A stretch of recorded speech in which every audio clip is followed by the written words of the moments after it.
नमस्कार, आप देख रहे हैं न्यूज फॉर नेशन और मैं हूं शुभे आपके साथ। बिहार ही नहीं बल्कि देश भर को 10 नवंबर का इंतजार है, जिस दिन ये पता चलेगा कि बिहार को तेजस्वी से आस है या फिर नीतीश कुमार से। इन सब के बीच अगर हम चुनाव आयोग की बात करें तो चुनाव आयोग ने पूरी तरीके से 243 विधानसभा सीटों पर जो मतदान हुए हैं उसकी मतगणना की तैयारी कर ली है। जी हां, कुल मिलाकर 38 जिलों में 55 मतगणना केंद्र बनाए गए हैं और वहां सुबह 8 बजे से ही मतगणना की शुरुआत कर दी जाएगी। और क्या कुछ तैयारी है हम आपको बताते हैं डिटेल में।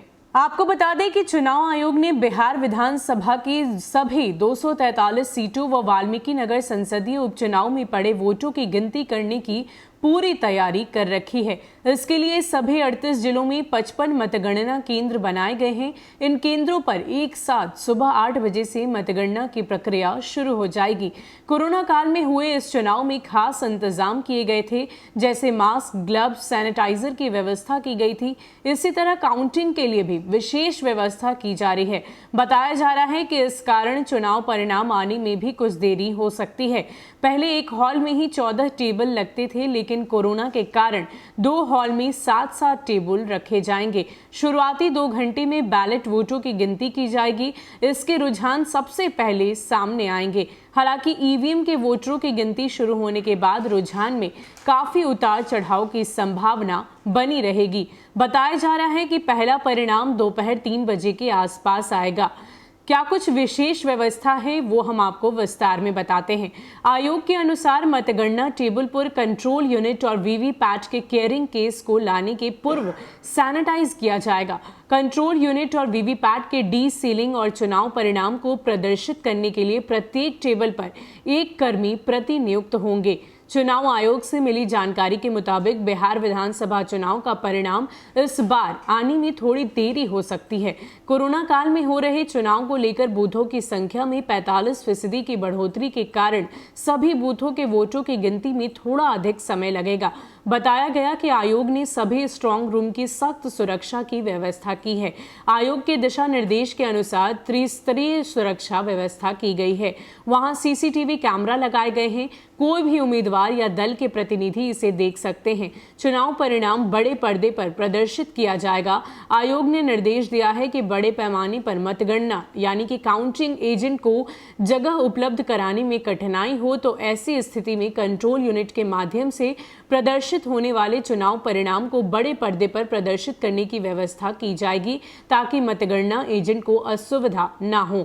इसके अतिरिक्त आयोग ने मतगणना केंद्र को मतगणना शुरू होने, मतगणना के दौरान और मतगणना के बाद इन्फेक्शन मुक्त किए जाने का भी निर्देश दिया गया है। चुनाव आयोग ने पोस्टल बैलेट की गिनती को लेकर अतिरिक्त सहायक निर्वाची पदाधिकारी की आवश्यकता जताई है। इसके लिए निर्वाची पदाधिकारी सहायक निर्वाचक पदाधिकारी की देखरेख में अलग हॉल की व्यवस्था करने की स्वीकृति भी दी गई है। इसके साथ ही अपर मुख्य निर्वाचन पदाधिकारी संजय कुमार सिंह ने बताया कि मतगणना केंद्र सभी जिलों में बनाए गए हैं। सभी केंद्रों के सभी प्रवेश द्वार पर सुरक्षा बलों की तैनाती की जाएगी। इसके लिए जिला निर्वाचन पदाधिकारी के स्तर से सभी जिलों में निर्देश जारी कर दिए गए हैं।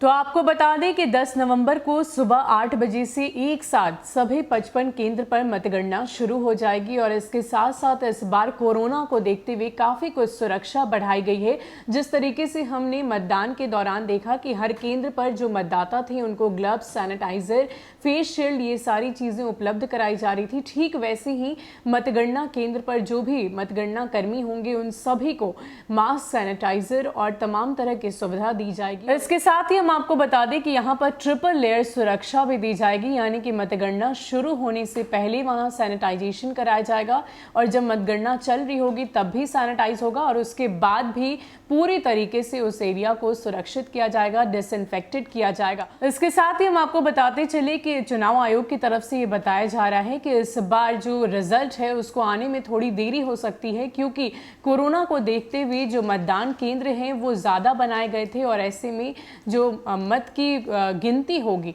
उसमें थोड़ा वक्त लग सकता है। ऐसे में इंतज़ार हम सभी को करना होगा। हालांकि पहले के अगर इतिहास को देखें तो यही दिखता है कि 1-2 बजे तक रिजल्ट आ जाया करते थे, लेकिन इस बार थोड़ी देरी हो सकती है, 3-4 बजे का वक्त लग सकता है। फिलहाल के लिए इतना ही। ऐसे ही अपडेट्स के लिए आप हमारे साथ बने रहिए और देखते रहिए न्यूज़ फॉर नेशन। नमस्कार।